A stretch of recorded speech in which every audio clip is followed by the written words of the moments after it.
నిన్న మొన్న బీజేపీ నాయకులు ఈ దేశ ప్రధానమంత్రి నరేంద్ర మోడీ గారు అమిత్ షా గారు వచ్చారు.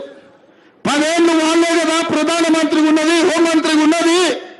తెలంగాణ రాష్ట్రానికి వచ్చినప్పుడు మనం ఏం ఆశిస్తాం? పెద్దలు వచ్చినప్పుడు, పెద్ద మనుషులు వచ్చినప్పుడు ఏమన్నా తెస్తారేమో, తెలంగాణకి ఏమన్నా ఇస్తారేమో అనుకున్నా.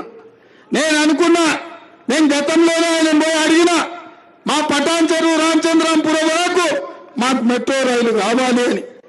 ఇస్తాడేమో అనుకున్నా. అదేవిధంగా మనం మూసీ రివర్ డెవలప్మెంట్ ఫ్రంట్ కి నిధులు అడిగినాం, ఇస్తాడేమో అనుకున్నా.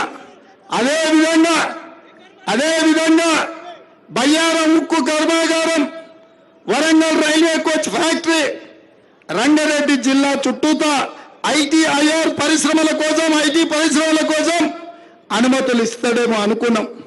ఇవేమీ ఇవ్వలేదు. ఆయన ఒకటే జపం చేస్తున్నారు.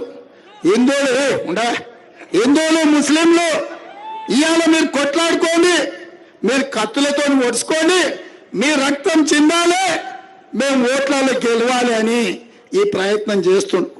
నేను అడుగుతున్నా, ఇక్కడ వివిధ ప్రాంతాల నుంచి ప్రజల్ని, ఇక్కడున్న కార్మికుల్ని, మా కమ్యూనిస్టు సోదరులని, మా తెలంగాణ జనసమితి మిత్రులను, సోదరులారా ఇవాళ ఆలోచన చేయండి. ప్రశాంతమైన వాతావరణం ఉన్నప్పుడు, శాంతి భద్రతలను కాపాడినప్పుడే పెట్టుబడులు వస్తాయి, పరిశ్రమలు వస్తాయి, ఉద్యోగ ఉపాధి అవకాశాలు మన పిల్లలకు ఉంటాయి.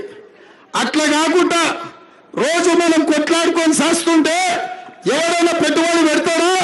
మనకు పరిశ్రమలు వస్తాయా? మన ప్రాజెక్టులు వస్తాయా? మన ప్రాంతం బాగుపడుతుందా? ఆలోచన చేయండి.